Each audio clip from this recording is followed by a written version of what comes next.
di akhir waktu. Sabar bisa di awal waktu. Orang yang sholat di awal waktu itu namanya dia punya kesabaran dalam taat. Ada sabar di dalam meninggalkan maksiat. Kalau tidak mencuri, bukan ketika nggak kelihatan orang. Bukan cuma ketika sedang dilihat orang tidak mencuri. Tapi ketika orang yang ada yang tahu, dia mencuri. Itu namanya tidak sabar. Di dalam meninggalkan maksiat. Ada sabar dibutuhkan ketika dapat musibah. Jangan ketika dapat musibah, dia teriak-teriak, dia ngamuk-ngamuk. Dia mecahin bola, mecahin bilik, lonjok-lonjok tangannya ke tembok. Ya. Kenapa anak saya mati, kenapa anak saya begini, kenapa anak saya begitu? Ya. Itu namanya dia tidak sabar ketika menghadapi musibah. Sabar adalah menahan diri untuk tidak melakukan perbuatan yang dilarang oleh Allah Subhanahu wa Ta'ala. Sama juga sombong. Ini yang perlu diluruskan, ya. Sombong Bapak sekalian. Ada orang bilang kamu itu sombong banget, mentang-mentang baru diangkat jadi kakek saja, mobilnya sudah ganti-ganti dia pulang, misalnya. Kamu sombong banget, baru mentang-mentang begini saja, rumahnya tiap bulan diganti catnya. Benar nggak orang yang seperti itu sombong, ibu-ibu? Bapak ibu-ibu, benar nggak orang yang seperti itu sombong? Tidak. Tidak. Nabi besar Muhammad Sallallahu Alaihi Wasallam pernah bersabda, La yadkhulul jannata man kana fi qalbihi mithqala dzarratin min kibr. Tidak akan masuk surga orang yang di dalam dirinya masih menyimpan sifat sombong sekecil apapun. Lantas ada seorang yang berdiri bertanya kepada Nabi besar Muhammad, Ya Rasulullah, menurut penilaian engkau, aku ini sombong apa enggak? Kata orang itu. Aku ini tipe laki-laki yang kalau berdandan selalu kepengen kelihatan paling keren. Saya ini kalau berpakaian selalu kepengen terlihat paling baik di antara orang lain. Kira-kira model saya yang seperti itu dinilai sombong apa bukan? Kata Rasulullah, yang disebut dengan sombong al-kibru batarul haq wa ghamtun nas. Yang namanya sombong itu bukan dinilai dari pakaian, bukan juga dinilai dari mobil atau rumah atau perabotan rumahnya. Sombong itu adalah batarul haq, menolak ajakan baik, menolak kebaikan, menolak nasihat baik, wa ghamtun nas, dan yang selalu merendahkan orang lain. Menolak kebaikan dan selalu merendahkan. Jadi kalau ada bapak ibu bilang si fulan itu sombong, yang sombong itu siapa kira-kira? Yang sombong itu siapa? Yang ngomong itu. Si fulan itu mentang-mentang, berarti yang mentang-mentang siapa? Yang ngomong itu. Hati-hati, kita ngaji bukan berarti amal kita terus habis keluar ngaji sama saja. Ini bukan sedang pertemuan lucu atau lucu, tapi ini sesuatu hal yang beberapa poin yang perlu untuk diluruskan. Sama juga dengan riya atau pamer, yang Nabi Muhammad SAW menyebutkan riya atau pamer itu syirik tingkatan paling kecil. Ibu lihat bapak, ayatnya pada Allah tidak mengampuni orang yang melakukan syirik dan mengampuni dosa selain syirik. Syirik yang paling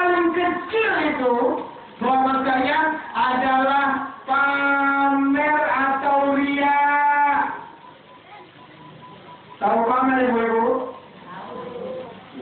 Orang yang sholat semangat karena dilihat sama mertuanya, lantas dia bermusim, amal perbuatannya seakan-akan dia orang yang khusyuk. Itu pamer kan? Pamer bukan? Pamer bukan? Ayo jangan bilang pamer anak-anak.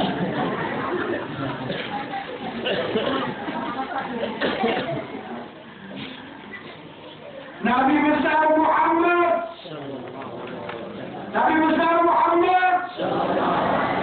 Sallallahu Alaihi Wasallam itu menggambarkan yang namanya riya itu, Bapak Ibu, yang namanya amal niatnya pamer itu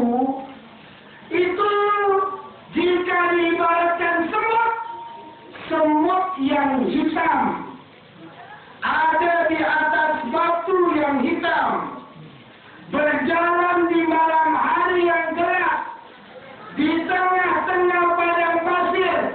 Bisa kelihatan nggak kira-kira? Kelihatan nggak? Kelihatan nggak? Semut yang hitam berjalan di atas batu yang hitam, di malam yang gelap gulita, di tengah-tengah padang pasir. Kelihatan nggak itu semua? Kamu itu betul-betul pamer ya? Berarti yang pamer siapa?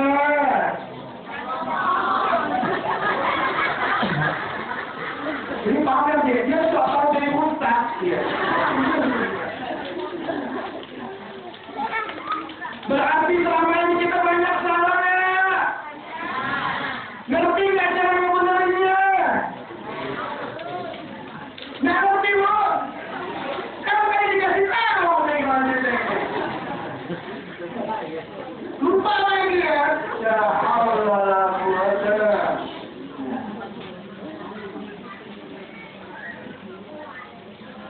Allahumma shalli ala sayyidina Muhammad. Kita baca salawat lagi.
menyarankan bahwa untuk tidak menghentikan perbuatan yang kita sangka riya. Nampaknya saya lihat, Anda jadilah saya ngaji, takut sia-sia aja amalnya. Nampaknya saya lihat ini, gak jadilah saya bersedekah juta buat masjid, buat orang miskin. Nampaknya dia, saya takut sia-sia amalnya, atau takut melakukan dosa. Jangan sampai diberhentikan. Kenapa demikian? Bapak-bapak, ibu-ibu sekalian, biasanya orang yang beriman itu sadar ada perbuatan yang salah, ada perbuatan yang benar. Yang benar itu menyelamatkan, yang salah itu membahayakan. Biasanya orang yang imannya luntur, bahwa orang yang imannya luntur bukan berarti dia tidak ada imannya. Biasanya ketika dia melakukan dosa, ketika dia melakukan perbuatan yang dilarang, itu ingatannya sama Allah sedang jauh.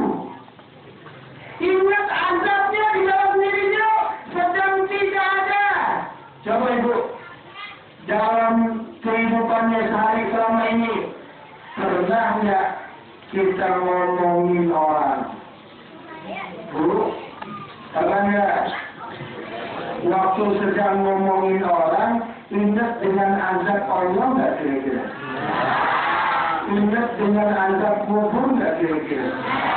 Waktu sudah ingat dengan azab kubur, apa iya tega ngomongin orang?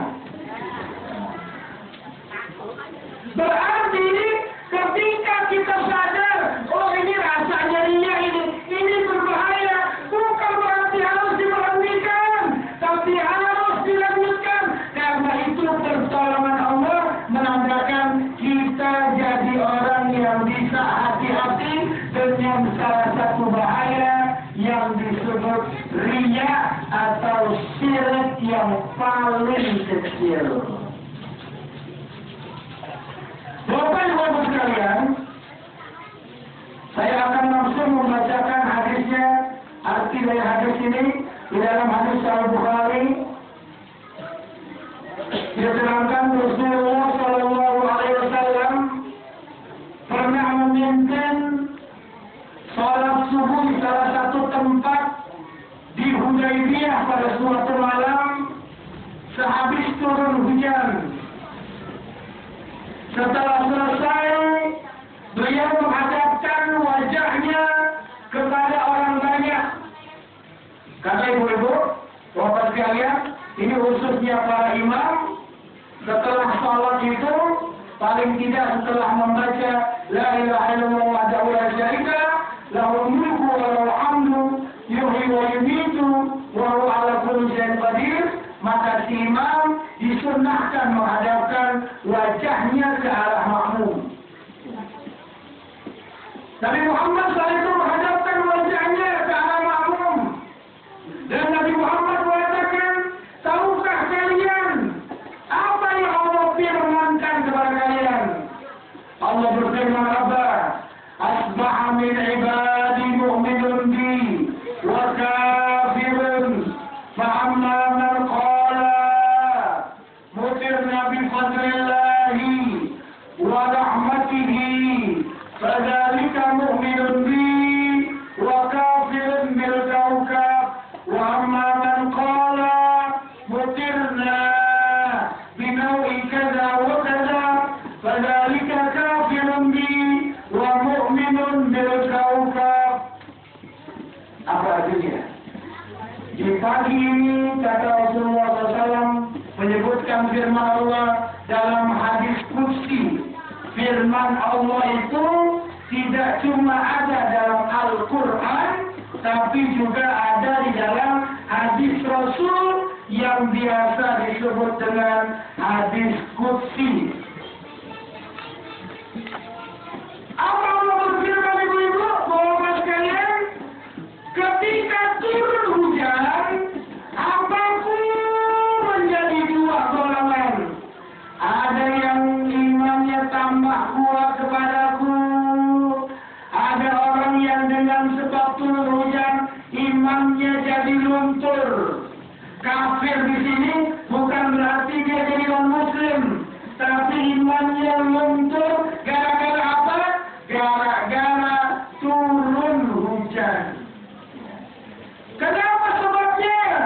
Adapun orang yang berkata hujan itu turun semata-mata karena kehendak Allah dan semata-mata karena rahmatnya, itulah tandanya orang yang beriman kepada aku dan dia tidak beriman kepada bintang-bintang atau kepada selain Allah. Adapun orang yang berkata ketika hujan turun, hujan ini turun disebabkan karena bulannya memang sudah bulan hujan. Ini bulan-bulan Desember, ini bulan-bulan September, ini bulan-bulan November. Ada yang suka bilang seperti itu? Maka dengan ucapannya yang seperti itu, apa kata Allah? Berarti imannya saat itu luntur. Kafir, dia sedang melakukan dosa besar. Bukan berarti dia non-muslim, tapi dia sedang melakukan dosa yang sangat besar karena sebab hujan. Karena sebab hujan. Jadi kalau hujan turun kita bilang apa? Inilah hujan yang diturunkan karena sebab apa itu? Sebab rahmat. Sebab rahmat Allah dan ketentuan Allah, bukan memang sedang musimnya. Allah berdoa kepada Muhammad. Sekarang saya mau tanya, ketika ibu bapak mau bikin pesta, pas dibikinnya bulan Desember, dibikinnya bulan November, lagi mendung terus bulan-bulannya. Terus nyari pawang hujan buat pesta, ada pawang hujan nggak kira-kira? Ada pawang hujan nggak di sini dulu?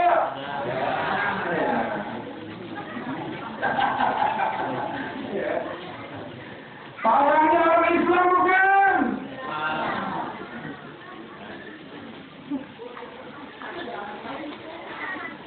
Karena ibu-ibu bapak sekalian, di dalam berdoa ada kalimat doa yang dilarang sama Rasulullah. Yang kalau kita ucapkan malah kita berdosa di dalam doa yang sedang kita lakukan. Ibu, berdoa itu pada asal mulanya kan baik. Berdoa itu asal mulanya terpuji. Orang yang berdoa dia sedang beribadah, otomatis dapat pahala. Tapi ada beberapa kalimat doa yang dilarang Al-Quran dan dilarang oleh Nabi Muhammad. Seperti apa? Mendoakan orang kafir yang sudah mati. Ya Allah, ampunilah dosa teman saya si Acong yang sudah meninggal kemarin.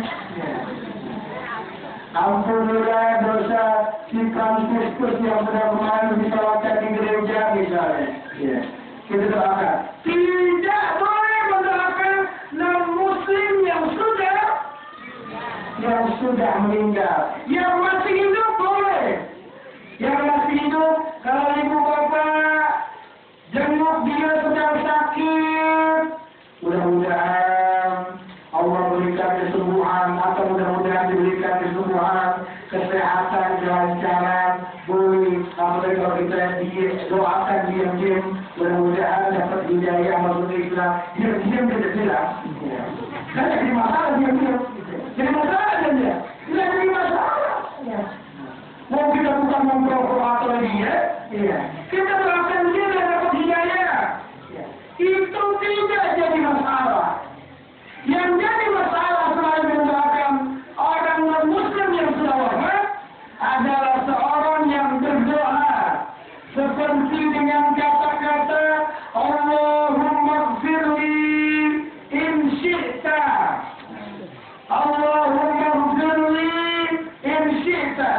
Kalau dalam bahasa Indonesia begini, ya Allah, ampuni aku jika Engkau mau.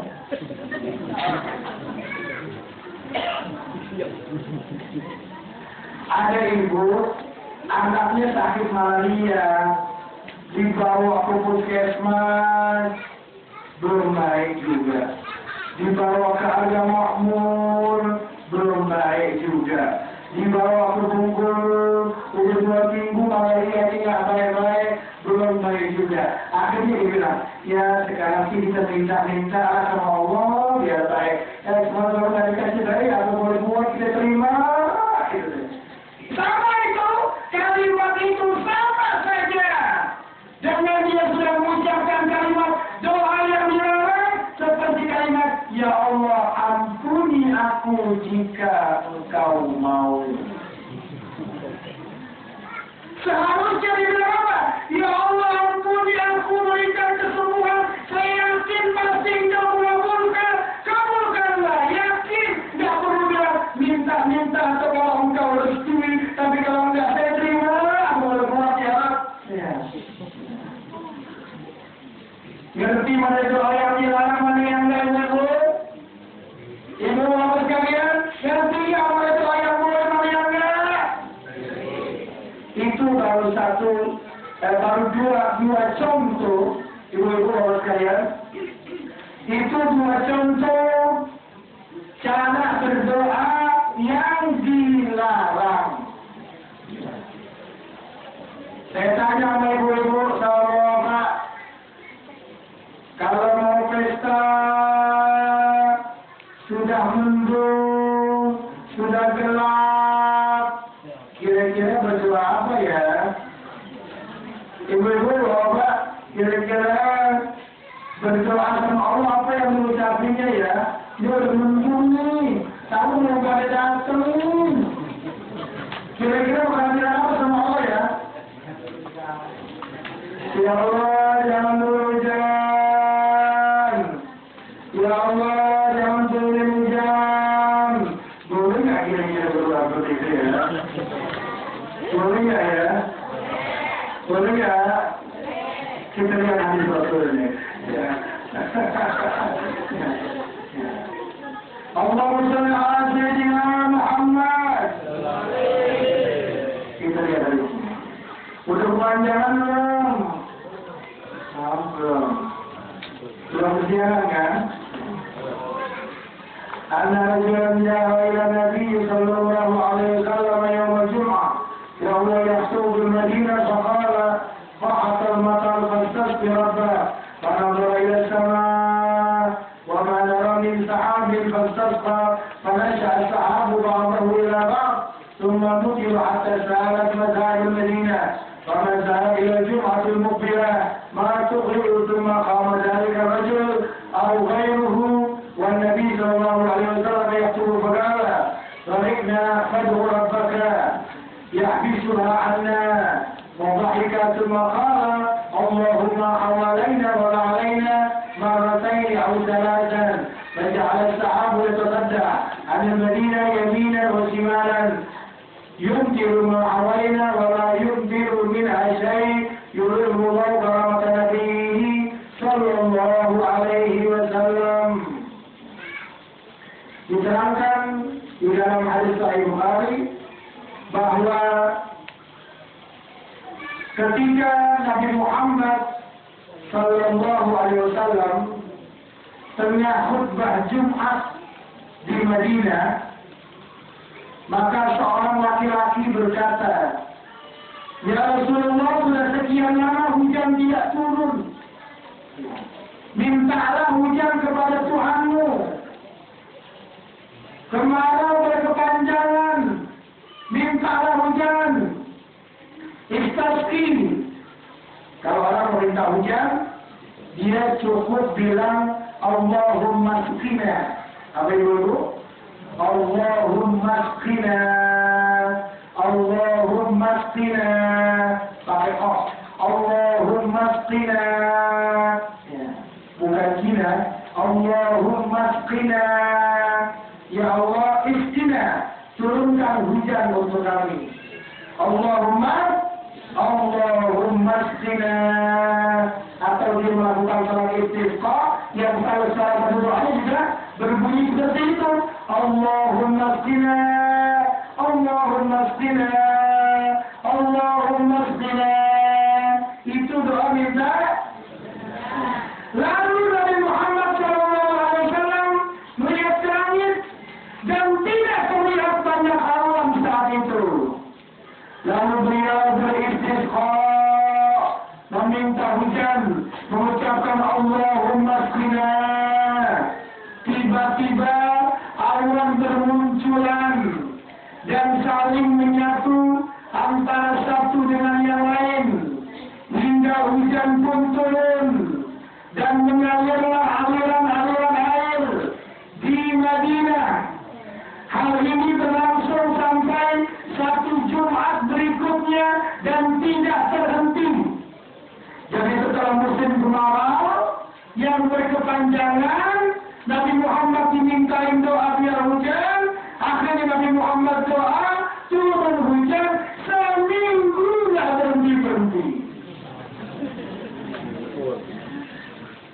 Kemudian apa yang heboh? Laki-laki tersebut atau yang lainnya berdiri saat Nabi Muhammad sedang berkhutbah. Dia datang lagi Jumat berikutnya.